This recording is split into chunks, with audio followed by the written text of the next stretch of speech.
the Pauper Players Podcast. I'm Freestyle. Thank you so much for joining me. If this is your first time joining me, the philosophy of this podcast is to speak to the players who are shaping the metagame so that their voices can be heard.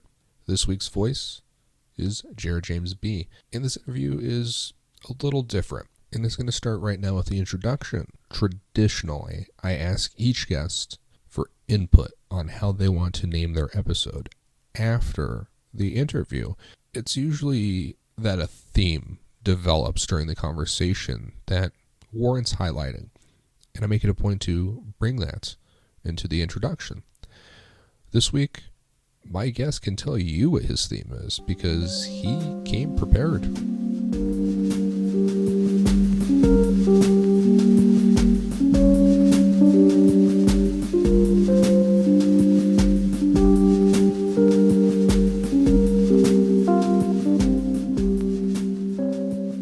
Thanks so much for coming on the podcast. Could you tell us a bit about yourself? Yes, thank you so much for having me, Frusa. I am jherjames or jherjamesb on Magic Online, Arena, Discord, and Reddit. My message for today's episode would be persistence, innovation, and consistency. First, I would like to extend many thanks to my wife for allowing me to play, the Discord family for the camaraderie, Arctic Ghost for hosting the Pauper Classic Tuesdays at 8 p.m. Eastern, the Brazilian community, and the Tropical Pauper Saturdays at 8 a.m. Eastern. Hola a todos, my Italian friends. When we're bringing back Giovetti Pauper challenges, I've played in the past, hopefully we can bring it back. Ciao a tutti. The French innovators for introducing me into peasant format. Bonjour à tous. And the Filipino Pauper community. Kamusta kayo mga kabayan? And to others that I forgot to mention, thank you. I started playing Pauper in 2011 when I was in grad school. My first Magic Online Pauper posting was in February 2011 with Grixis Storm. I had some other notable deck builds such as Simic Infect for the full month of July 2011, and then I switched to Delver variants in December 2011, then the notable Milver from the end of 2017 to early 2018. And here I am now, early 2020, playing Blue Delver. But how did you get started playing Magic in the first place? Yes, so I started in 1997 when I was in junior high school. A schoolmate of mine introduced me to the game.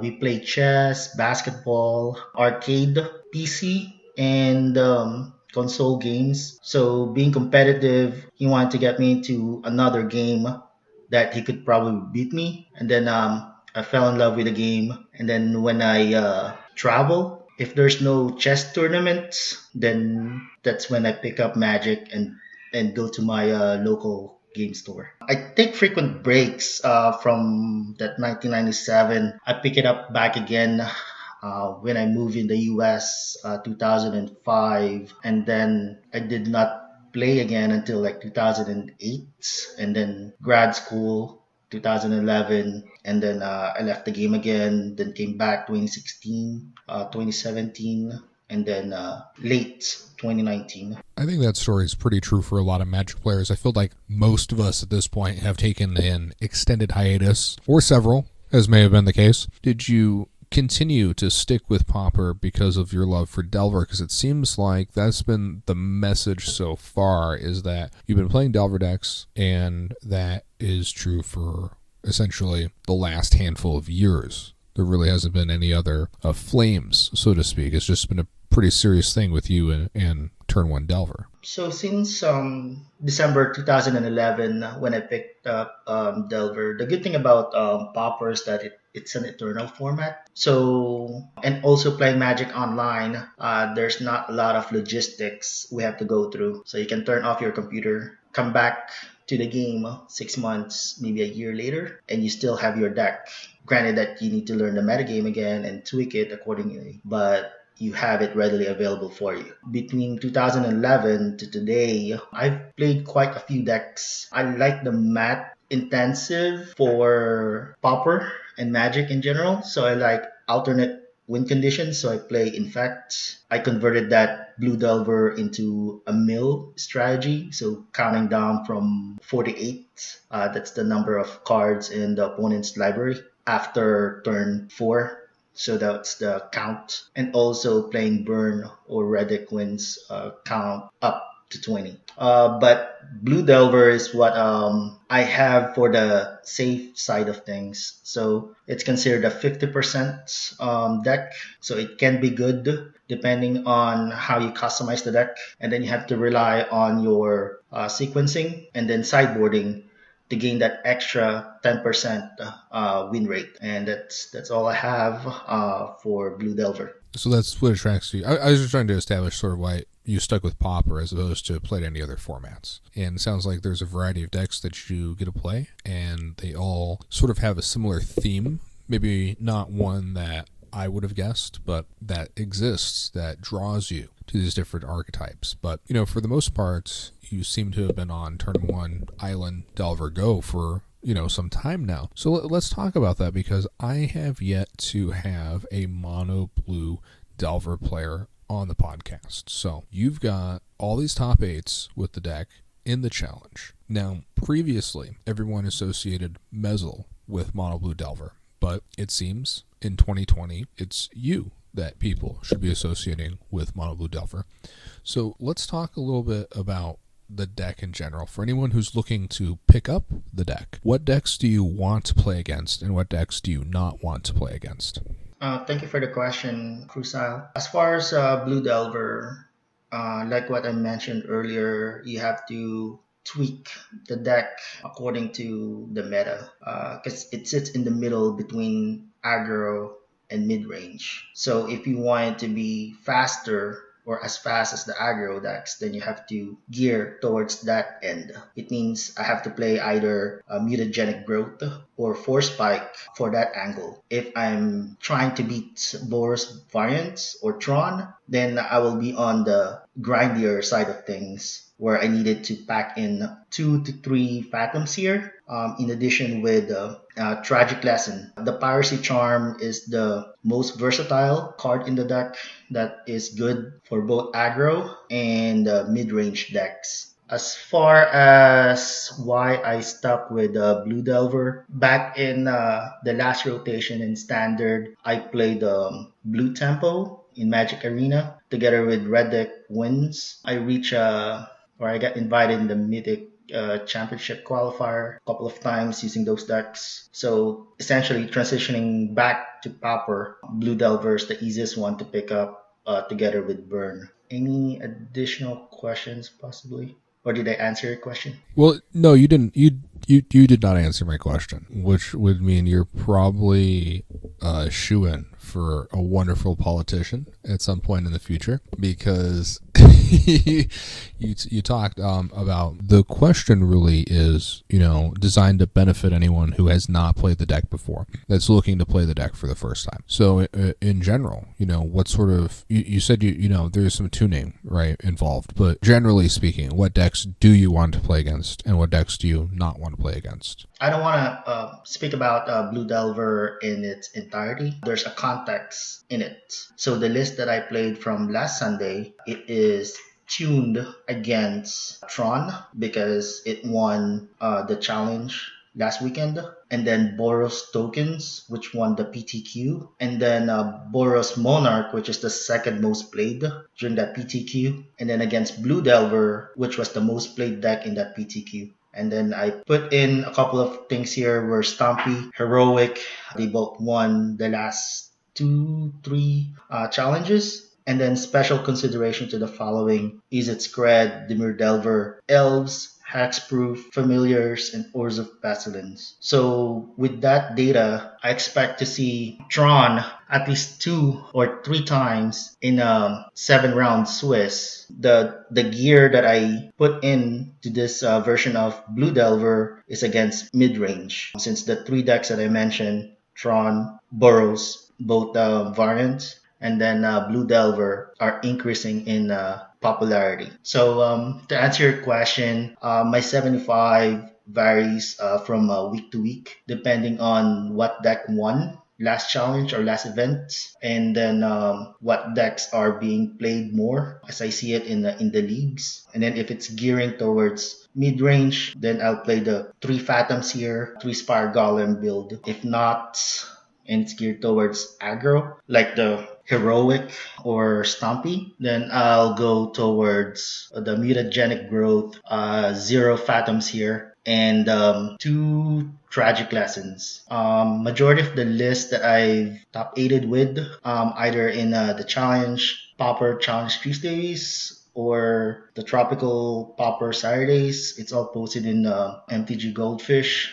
So you can check that out. And then you can see the trend why I choose that type of build. There was one posting that I did with Hermetic Study in the sideboard and two Mantle of Tides. That is geared against the Stompy decks and also Heroic. So I feel like I need my 1/1s to have a bigger toughness. And then when it comes to Stompy, you know that Elves will be right behind it because Elves is more favorable in theory against Stompy. Therefore, I needed a turn 2 ping effect with Hermetic Study.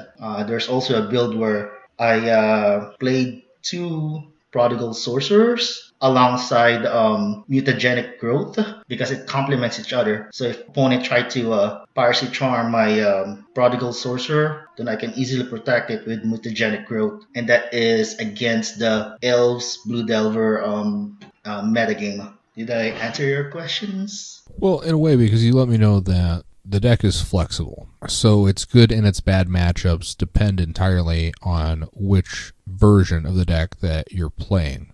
The deck isn't so rigid as to describe it with, well, these are its good matchups and these are its bad matchups. The question really becomes, what version of Blue Delver are you choosing to play? Because if you mess with, it looks like 6 to 10 slots in the main deck, and of course the sideboard, that you can tool the deck to handle a variety of different metagames, but at the expense of how a different shell of the deck might perform. So, in a way that you most certainly have. I do have a question about Fairy Miscreants.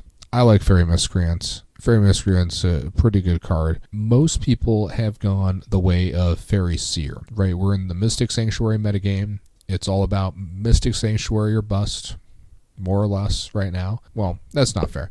It's all about Tron, Mystic Sanctuary, or killing someone before they can Tron or Mystic Sanctuary. It's sort of like where we're at right now in this metagame. So most players with their Mystic Sanctuaries are also playing Fairy Seers, using the Scry as a benefit for the synergy to help find Mystic Sanctuary or the card that they need to combo with Mystic Sanctuary. At any rate, Fairy Miscreant has fallen out of favor, and so I'm curious why you're still on Fairy Miscreants. Oh, yes. Thank you so much for that question. So, the idea of the decks, we do not have a 1-for-1 removal besides the 3 Piracy Charm. We have a tempo effects in Snap, but the idea is to gain some card advantage while putting pressure. And then if we lose the card advantage, at least we can see a little bit deeper from our deck. More cards seen equals more options for us as a Blue Delver. So more decisions, it means we have more angle to affect the board state.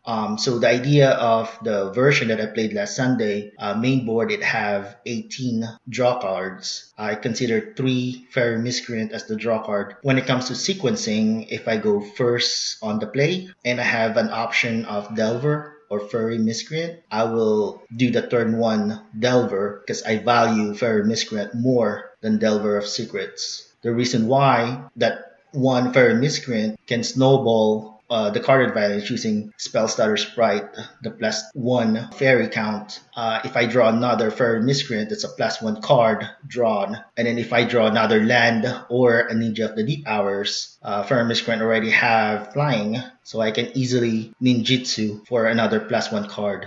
That's the reason why I'm playing Fair Miscreant for Blue Delver. I also have two other decks on the side right now, which is it Delver and Dimir Delver. Different decks have different strengths. So for the Is It Delver, I like the Fairy Seer in that one because it provides the scry. And in theory, Blue Delver, we have a smoother mana base for the first three turns. So we can just play the aggro role for the first three turns. But for two color decks, you have to make a choice of either fixing your mana for the first three turns, deal with your opponent's threats, or create some counter attack or plan for a counter attack. For Blue Delver, it's pretty straightforward. Stick a threat, protect that threat, and then continue with the card advantage snowball. So on turn two now, on the play, more than likely I will jam Ninja of the Deep Hours for that +1 card. If my opponent doesn't deal with that Ninja of the Deep Hours, then turn three, I'm just gonna have my blue up. Since that's one of my threat. The same goes for Fair Miscreant on turn 3 with 2 blue mana open. Once that Fair Miscreant is there, I'm perfectly fine just dealing 1 damage each turn and then have that blue open for more options like end of turn Spellsire Sprite, add more pressure, have my opponent deal with it, or have the open blue mana to counter anything that my opponent plays. So we have to pick and choose our fights with Blue Delver, but the idea is to, on the play, we are an aggro deck first, and then stick a threat, and then protect that threat. On the draw, depending on the matchup, so if you're playing against Stumpy or Heroic, we are the control deck. So we have to pick and choose and make sure that we stabilize by turn 3 and then do and be on the counter attack by turn 4. I hope I provide some insight on the sequencing with Blue Delver and in the roles it play either on the play or on the draw, and why Fair Miscreant plays a good role for it. I'm just taking a look and see if I want to ask any questions about the sideboard, but I feel like the sideboard's pretty straightforward. Let's get into your tournament. En route to top 8ing this last weekend, what did you play against that day?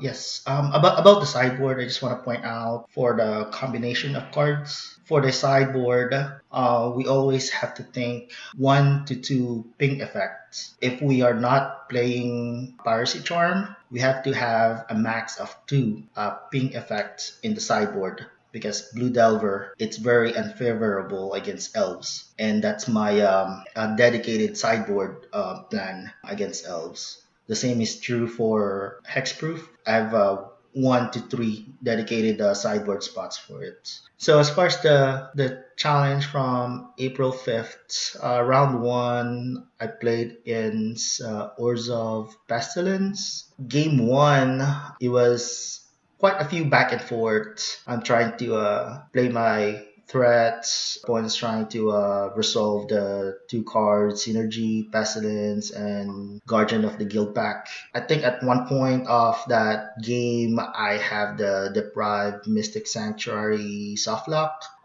So my opponent just tried to 1-for-1 my threats and did a double spell, taxing my blue open using 2 Pestilence on 1 turn. I was only able to counter 1, and then the following turn he taxed my mana as well. I have Phantoms here on the board, and then when I gush, that other counter spell was 1 deep, so he was able to resolve Guardian of the Guild Pack for that game 1. I conceded on that one. I think I have less than 10 minutes for game 2. I sideboarded in a more aggressive package, so to speak. Basically, the 2 Phantoms here, 0 Tragic Lesson configuration, and I was able to beat him in less than 2-3 minutes. Game 3, he's on the play, I'm on the draw. Unfortunately, I have to mulligan to 6 on that one. Same sequence as game 1.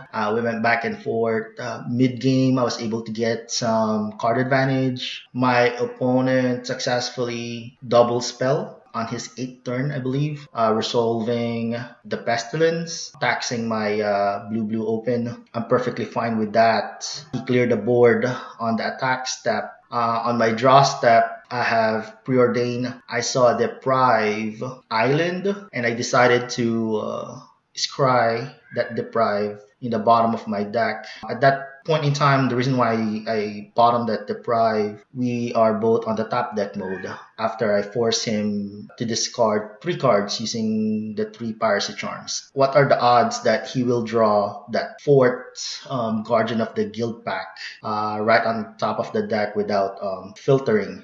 So he was able to resolve that. But on my end, I have no answer for a live pestilence and a supposed guardian of the guild pack on top. So scrying that deprive in the bottom of my library is a definite blunder that costed me the match. Round 2, I played against elves. I went 2-0 on that one. Game 1, it's the piracy charm sequence, gaining some advantage, snapping a 1-1 elf into a ninja of the deep hours, delver of secrets, and putting pressure. Game 2, I sideboarded in with just 4 counter spells plus my spell starter sprite with a more removal package, 2 coral net, 1 longbow, 2 echoing truth, and 2 winter's rest. The good thing about winter's rest is that it's good against elves compared to curse of chains because it forces the tap down and it doesn't allow the opponent to gain that tap effects at any point during the game. So the sequencing there is that my opponent was able to resolve Scattershot, Archer, and I have to choose between that and Priest of Titania with my Winter's Rest on my opponent's turn 3. I opted to use Winter's Rest on my opponent's Priest of Titania, try to slow them down, and then the game progresses where I was able to draw into my lands, into my other card advantage and removals, and I was able to put Coral Net on my opponent's Scattershot Archer. And then the Resolve Viridian Longbow was able to clean up the board thereafter. Round 3, I played against Boros Monarch. My opponent ended up conceding on that one pretty prematurely because of the grindiness of that matchup. Round 4, I played against Tron. Oh, this one is the highlight of my day because game 1, my opponent was able to stabilize the board and I am short on time. My opponent is 4 minutes ahead of me. So I was able to just pick my poison there, put on the defensive. Hopefully, we can level out the time going into game 2. Game 2 started. My opponent is still 2 minutes ahead of me. I was able to put in the early pressure using the aggressive package. My opponent was on the defensive, so he had to use some of his clock trying to make defensive plays. I ended up winning that game with us having almost the same time. I think less than 5 minutes going into game 3. I played this matchup a lot, so I know that Ulamog's Crusher will be the default win con for Tron going into game 3. I sideboard in 3 Hydro Blast. I don't want to put my fort because putting in the fort means I have to remove one of my cantrip. More than likely that Preordain, and I don't want to be on the back pedal in the early turns. So only just 3 Hydro Blasts. I put in 1 Relic of Progenitus as a default for some of the flashback spells or gaining back life using Pulse of Barasa. And it's also a cantrip that draws me a card. I took out all of my snaps, all of my piracy charms. I boarded in 2 Echoing Truth just in case my opponent is on the Ristic Circle or Journey to Nowhere version, or perhaps Circle of Protection blue, and also the 2 Winter's Rest for Ulamog's Crusher. The sequencing went, opponent had turn 3 Tron, so on his turn 4, he played Ulamog's Crusher. I was still at 3 lands at that time. I am now forced to echoing through that Ulamog's Crusher, delaying that deployment, trying to dig for that Winter's Rest. Turn 5, I was able to dig into that Winter's Rest. So I'm just waiting. We are on the wait game now for the deployment of that Ulamog's Crusher while I'm putting pressure on the board. Came to a board state where the Ulamog's Crusher already got that Winter's Rest on it. A couple of Stonehorn Dignitary on the play, two of them. Opponents on, I think, 4 or 5 life with Resolve Mole Drifter. And I was able to attack in, of course, the normal block there will be Stonehorn, two Stonehorn versus two Ninja of the Deep Hours, echoing through the Ninja of the Deep Hours, and then was able to ninjutsu for the +1 damage. End up winning that match. Round 5 was against Tron.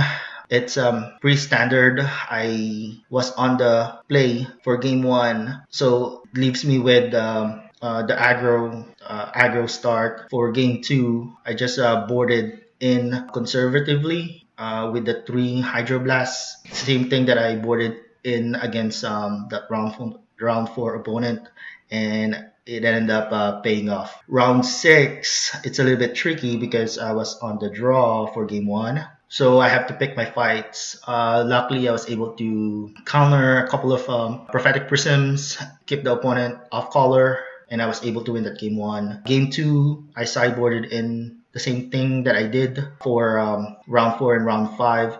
The deviation there in that sideboard plan, if I'm on the draw, is that I will default with 4 Hydroblasts instead of the 3, 0 Relic of Progenitus, and then I will have my 3rd Phantoms here to gain back a card advantage. I don't want to play that way.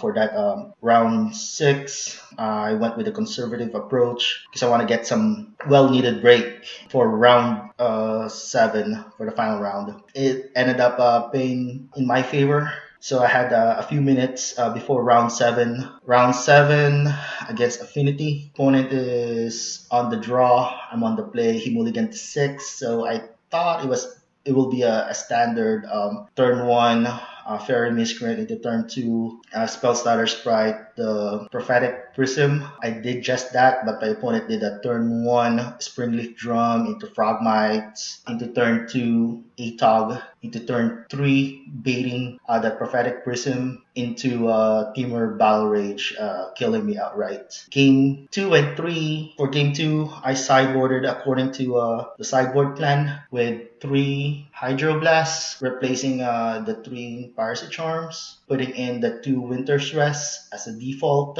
removing 1 Tragic Lesson and 1 Snap. And it ended up paying off. For game 3 on the draw, that's where I need to put in some deviation. Do I favor a bounce spell more than a counter spell? So I replace 1 counterspell with 1 Echoing Truth since my opponent will be faster than me. So I need to gain some tempo back, which ended up paying off in the end when he had 2 Mirror Enforcer on the board. Gaining that tempo, dealing the damage, and then he cannot deal back the 12 damage needed to kill me off for my counter attack the next turn. For top 8, played against Dimir Delver. I won game 1. It was a very grindy game. And then sideboarded games on the draw. It's a little bit tricky because I have a decision to make. It's the same sideboard plan, but it's just different what I take out. So 2 Winter's Rest comes in. 2 Stormbound Guys comes in. Now I have a decision to either reduce my Delver of Secrets, Phantoms here, Tragic Lesson, Snap, or Ninja of the Deep Hours. Since I'm on the draw, I wanted to be more mindful defensively, so I replaced Delver of Secrets instead of the less than grindy version. We ended up on a standstill for quite a few turns with him having 2 Ogre of Bolas, 1 Stormbound Guys with counter on it, Gourmet Angler with Winter's Rest on it. I had 2 Spellstarter Sprite on the board. At some point, I think I had 2 Fairy Miscreant and 1 Stormbound Guys with counter on it. And I have Spire Golem on hand. There was 1 bait attack when I was tapped out. We were just racing back and forth there. I have an unflipped Delver of Secrets. I decided to triple block that Ogre of Bolas, reducing my opponent's clock by 2 instead of having 1 more turn, hoping that he doesn't have Agony Warp, which he did. So he ended up 2-for-1ing me, and now I'm entirely on the defensive. I cannot do any counterattack there. I end up losing that game. Game 3, I'm on the play. I have a decision to make of having the 4 Delver of Secrets there. With the 3 Piracy Charm, I can deal with my opponent's turn 1 Delver of Secrets. I opted, I think I tilt submit with a draw configuration against blue black. Now with that tilt submit, I could have just clicked, would you like to be on the play or the draw?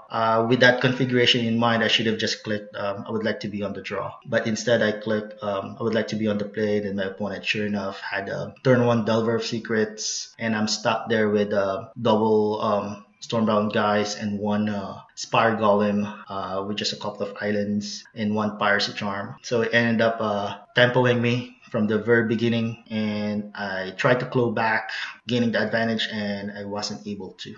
That's another top 8 exit for me, unfortunately, but I had fun, and thank you so much for allowing me to tell the story. Now, in those rounds, what would you say was your play of the day? Oh yes, my play of the day is against elves. I was able to turn the corner, so to speak, with my opponent having 2 Timberwatch elves. 1, I forget the name of that, for to cast 3/3, that whenever they cast an elf, they get a 1/1 token. Lissalana Huntmaster. Yes, they have that one as well. And I only have Delver of Secrets, Ninja of the Deep Hours with Longbow Archer in it, 1 Spire Golem, and 1 Fairy Miscreant on the board. So with that board state, and then I still have my Winter's Rest on one of my opponent's Priest of Titania. So 1 attack with a double trigger. With the double Timberwatch Elf activation, it will be lethal to 19. So I did nothing past priority to my opponent. He did just that. So in response, I ping 1 of the 1/1, reducing the damage by 1. And then of course his Timberwatch Elves are both tapped coming into my turn. So I was able to ping 1, put the longbow on another creature, ping the deal lethal to 1, and I was able to deal with the other Timberwatch Elf with Coral Net with him no cards in hand. So that was the turn the corner.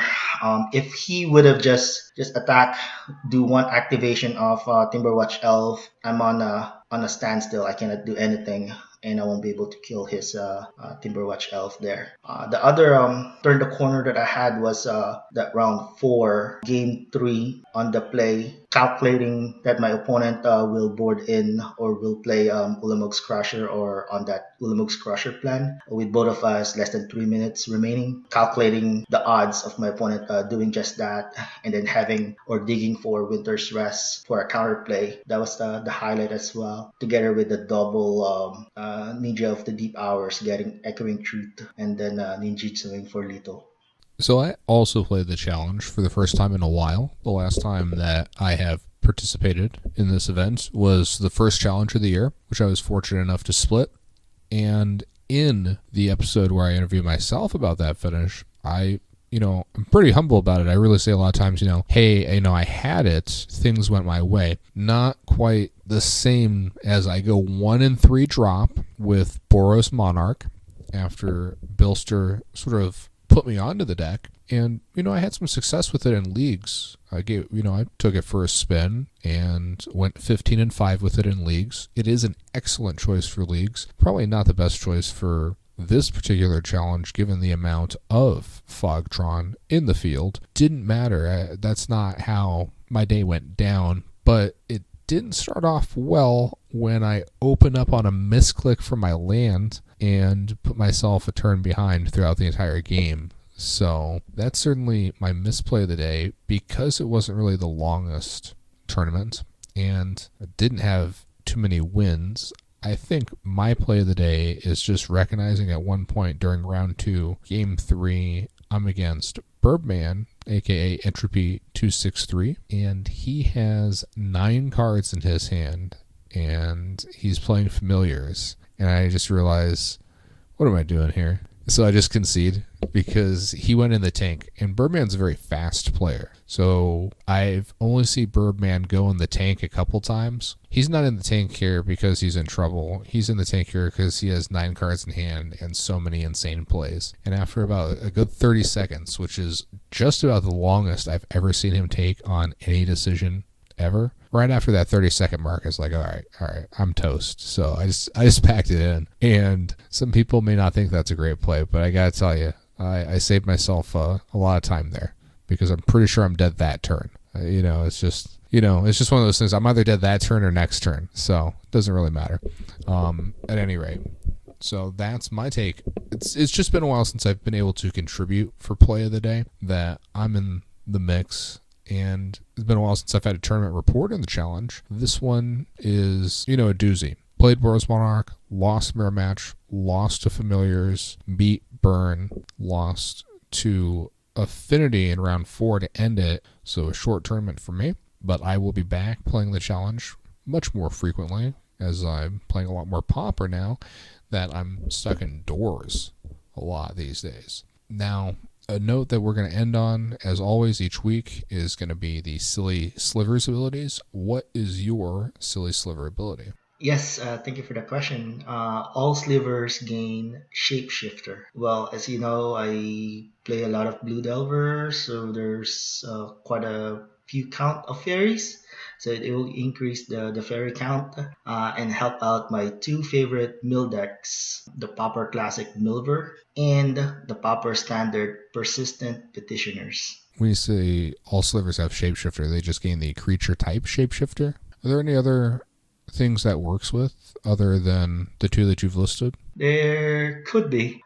It'll help out slivers, any tribal. But right now, I don't think there's a dedicated mill deck in Pauper that I know of. It's hard for me to pilot Milver right now because of Boros tokens. I don't want to give them the advantage, and even Demir Delver giving them extra cards for Delve. So I think that's what's lacking in the meta right now, having a mill deck and perhaps an infect deck. So that's where I would like to go as far as all Stever Scheme Shapeshifter. Now, I do try to play off my guest ability when I can, but I'm not sure that I want to do a magic-related ability this week. I think I want to do just a tad bit of social commentary and say that all slivers have hands, right? Because they're going to need to be washing those. And also, they have a lot of time on those hands these days if they are correctly practicing the guidelines of staying indoors unless they absolutely need to go outside. So all slivers have hands. They're going to need those hands for, the time being, at least. Then if, the state of the battlefield changes, maybe, slivers won't need the hand-giving sliver anymore. So that's my Silly Slivers ability. Thank you so much for coming on the podcast and sharing with us the insights into Mono Blue Delver. Thank you all so much, and Fursal for the opportunity to contribute to the Pauper community. And best of luck, and have fun if you choose to pilot Mono Blue Delver. And thanks once more to my guest for coming on the podcast. Of the guests that I've had on the podcast, certainly the most prepared. Perhaps not the most innovative, but it's very interesting to think of a deck like Mono Blue Delver as having these different shells, where 6 or 8 cards in the main deck, and you have an entirely different deck. That does offer a lot of room for innovation. A lot of the guests that we've had on the podcast have been pilots of the same deck, whereas last week we had a guy like Billster on, who's more like myself. He'll just pick up a deck, he'll play a deck. A lot of the guests that we've had on the podcast have had success by sticking with the same deck, by learning the deck's nuances and becoming truly consistent with it. This is probably the first time that there's been a guest on who had a deck where he can mold it in various different ways with 6 to 8 different cards, and there's 2 or 3 different decks there at a minimum. Something that conversationally occurs far more frequently in Vintage or Legacy than it does in Pauper. Coming up on the podcast, I am working on a remote interview with the winner of one of these super qualifiers. Cannot wait to hear from him about going to the Pro Tour via Pauper. And from there, I'm just going to continue tracking down people who are shaping the metagame. Considering there's going to be 2 challenges every week, I would hope moving forward, there is no shortage of interesting decks to discuss. So please do join me, and I'll see you then.